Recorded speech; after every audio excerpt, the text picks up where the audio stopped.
మేము చేసింది వాస్తవం అండి. కానీ మేము ఎక్కడ చేస్తామంటే ఓన్లీ ఫీడ్ కంపెనీ వాళ్ళు, ప్రాసెసింగ్ యూనిట్లు మాకు రైతుగా మాకు మాకు వాళ్ళకి ఫీడ్ రేట్లు ఏమో మెటీరియల్ పెరిగిందని చెప్పి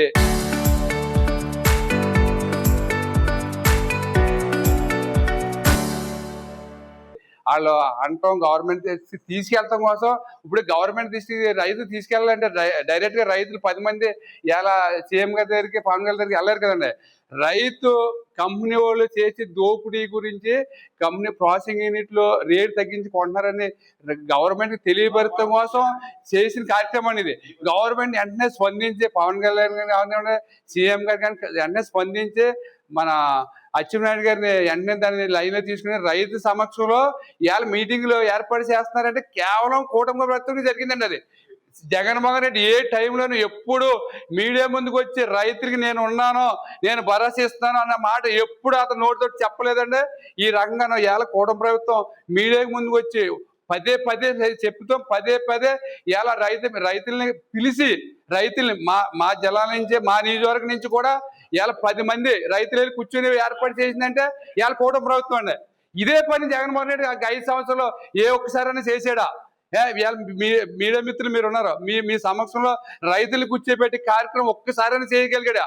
ఇలా అసెంబ్లీకి వెళ్ళమనండి. ఇలా రైతు తరపునే, రైతు ఆక్వా రైతే కదండి. ఇలా ఒరే వ్యవసాయం ఉంది, రైతు అంటే ఇలా చెరుకు అవనివ్వండి, ఇలా రకరకాల వ్యవసాయాలు ఉన్నాయి. రైతు లేని రాజ్యం లేదు అంటారు.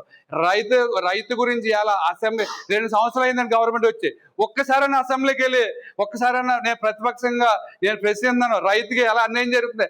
ఇలా ఫీడ్ కంపెనీ వాళ్ళు రేటు పెంచారు, 4 రూపాయలు పెంచారు. మేము ఉన్నప్పుడు 20 రూపాయలు పెంచారు, కానీ ఇప్పుడు 8 రూపాయలు పెంచారు. 8 రూపాయలు మీరు ఎందుకు చర్య తీసుకోవట్లేదు?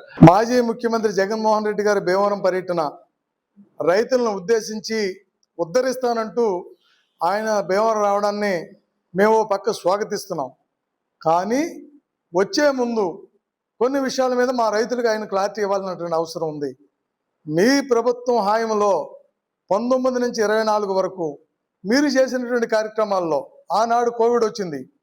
కోవిడ్ వచ్చినప్పుడు రైతు పడిన కష్టాల విషయంలో మీరు ఏమాత్రమైనా కనుకరించారా? ఇవాళ కూడా ఎంఎస్పి 180 రూపాయలు అని చెప్తున్నారు. 100 కౌంట్ 180 రూపాయలు అయితే ఏమొస్తుందండి? 270 రూపాయలు ఈ కూటమి ప్రభుత్వం వచ్చిన తర్వాత 270 రూపాయలకు అమ్ముతున్నప్పటికీ మరి అప్ అండ్ డౌన్స్ వల్ల ముడి సరుకు పెరిగిందని చెప్పి ఏదైతే రైలు ఫ్యాక్టరీ, ఫీడ్ ఫ్యాక్టరీ వాళ్ళు ఉన్నారో వాళ్ళు పెంచిన రేట్లకి మేము వ్యతిరేకిస్తుంటే దాన్ని ప్రభుత్వం దాని మీద చర్యలు తీసుకుని రైతుల్ని మమ్మల్ని కూడా కూర్చోబెట్టి మాట్లాడుతున్నటువంటి పరిస్థితుల్లో మాకు న్యాయం జరుగుతుందనే ఆలోచనలో మేమున్నాం. ఈరోజు మీ పేపర్లో ఏం రాశారు? ఇంకా ఎంఎస్పి 180 రూపాయలని చెప్తున్నారు. అంటే రైతులకి మీరు న్యాయం చేస్తారా? ఫ్యాక్టరీ వాళ్ళకి మీరు అప్పుడు అమ్ముడైపోయినటువంటి పరిస్థితుల్లో ఇప్పుడు కూడా మమ్మల్ని మీరు తాకట్టు పెట్టేయాలనే ఆలోచనలో మీరు భీమవరం వస్తున్నారా? మీ ప్రభుత్వ హాయంలో 25 రూపాయలు పెంచుకున్నప్పుడు మీరు ఏం మాట్లాడారు? రైతులకి 180 రూపాయలు రైతులు కొన్నప్పుడు, రేగు ధర 180 రూపాయలు ఉన్నప్పుడు మీరు తీసుకున్న చర్యలేండి జగన్ గారు? అవేమీ లేకుండా ఈ రోజున కూటమి వచ్చిన తర్వాత 270 నుంచి ఒక 20 రూపాయలు, 30 రూపాయలు అప్ అండ్ డౌన్స్లో ఉన్నప్పటికీ రైతులందరూ ఇబ్బందుల్లో ఉన్నా ప్రభుత్వం ద్వారా సాధించుకోవాలనే ఆలోచనలో మేమున్నా. మీరు వచ్చి మాకు సాధించేది ఏంటి?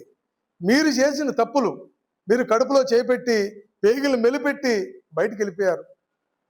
జోను, నానా ఆక్వా జోన్ అని చెప్పి మోసం చేసింది మీరు కదా? 2 రూపాయలు కరెంట్ ఇస్తుంటే రైతులు మేము అడగకుండా ఉన్నప్పుడు రూపాయన్నరకి ఇస్తానని చెప్పి ముందుకు వచ్చింది మీరు కదా? రూపాయన్నరలో రైతులు డివైడ్ చేస్తారే. మా సోదరులు చెప్పినట్టు 5 ఎకరాలు ఉన్నోడికి ఒకటి, 10 ఎకరాలు ఉన్నోడికి ఒకటి, ఇది జోను, నానా ఆక్వా జోన్ అని చెప్పి అల్లకల్లోలం చేసి రైతుల్ని అన్ని విధాలుగా అష్ట కష్టాలు పెట్టినటువంటి ప్రభుత్వం మీది. ఈ రోజున ఏ విధంగా వస్తున్నారు మీరు ఇక్కడికి? ఏం చెప్దామని వస్తున్నారు మీరు? ఈ ప్రభుత్వంలో మేము సాధించుకుంటున్నాం. రాష్ట్ర వ్యాప్తంగా రైతుల అసోసియేషన్స్ ఏర్పాటు చేసుకున్నాం. ప్రభుత్వంతో చర్చలు జరుపుతున్నాం. కొంచెం అటు ఇటు అయింది. ఆ రోజు నీ దగ్గర కూర్చోవడానికి కూడా భయపడామే. రైతు అనేవాడు నీ దగ్గర రావడానికి అవకాశం ఇవ్వలేదే. నువ్వు ఎమ్మెల్యేలు కూడా దగ్గర రానివ్వలేదే. ఈ రైతులతో మాట్లాడే పరిస్థితి నీ దగ్గర లేనప్పుడు మరి ఇప్పుడు మాకేం చెప్దామని వస్తున్నారు సార్? మేము చేస్తున్నాం. అప్పటి నుంచి మేము ఉన్నాం, పోరాటంలో ఉన్నాం. మీరు చేసిన ఇబ్బందులే, మీరు చేసినటువంటి జే ట్యాక్సులు వాటిలన్నింటిలో కూడా ఏర్పాటు చేసి ఈ రోజున ఎంఎస్పి 180 అని చెప్తూ మరి అదేవిధంగా ఫీడ్ ధరలో ముడి సరుకులు బాగా పెరిగిపోయినాయి కాబట్టి పెంచడంలో తప్పులేదని ఇవాళ మీ సాక్షి పేపర్లో రాశారు. అంటే మీరు ఫీడ్ ఫ్యాక్టరీ వాళ్ళకి ఎక్స్పోర్ట్స్కి కూడా సపోర్ట్ చేస్తూ రైతులకి ఏదో చేస్తామని చెప్పి మరి మేకవని పుల్ల ఇక్కడికి వచ్చి మాట్లాడడానికి మీరు వస్తున్నారంటే మిమ్మల్ని రైతులు నమ్మే పరిస్థితి అయితే లేదు. మీరు చేయాలంటే మీరు చేయలేదు. మీరు వస్తారో రారో మీకే తెలియదు, ప్రజలు మీకు అవకాశం ఇస్తారని మేము అనుకోవట్లేదు. ఇటువంటి పరిస్థితుల్లో మీరు రేపు వచ్చి మాకు ఏం చేస్తారు? ఉన్న సమయంలో 4 మంచి పనులు చేస్తుంటే రైతులందరూ మిమ్మల్ని నమ్ముండే వాళ్ళం. ఆనాడు మేమందరం రోడ్లు ఎక్కాం. కోవిడ్ టైంలో రోడ్ల పక్కన రైలుని వలకబోసుకుని అలో లక్షణాన్ని ఏడుస్తే రైతుని పట్టించుకున్న పాపాన పోలేదు మీ మంత్రులు కానీ, మీ యొక్క కమిషనర్లు, మీ డిపార్ట్మెంట్ కానీ, ఐఏఎస్లు కానీ. మరి ఈరోజు మీరు వచ్చేది చెప్తారు.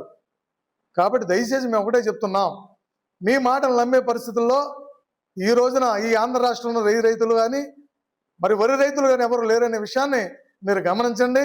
మీరు మామూలుగా ఓదార్పులు ఇవన్నీ మీకు అలవాటే, మీ తిరుగుడు మీరు తిరగండి, మేము కాదంటకు లేదు. మీ ద్వారా మాకు ఈ ప్రభుత్వం చేసేటువంటి న్యాయమైనటువంటి కోరికలు ఏమైనా ఉంటే అవి మాత్రం పాడవకుండా చూడమని చెప్పి మిమ్మల్ని మనస్ఫూర్తిగా మా రైతుల తరఫున కోరుకుంటున్నాం. మహాప్రభు రైతుల ఐక్యత, రైతుల ఐక్యత, ఓటమి రైతుల ఐక్యత, ఓటమి రైతుల ఐక్యత, ఓటమి రైతుల ఐక్యత, ఓటమి రైతుల ఐక్యత, ఓటమి రైతుల ఐక్యత, ఓటమి రైతుల ఐక్యత, ఓటమి రైతుల ఐక్యత, ఓటమి రైతుల ఐక్యత, ఓటమి రైతుల ఐక్యత, ఓటమి రైతుల ఐక్యత, ఓటమి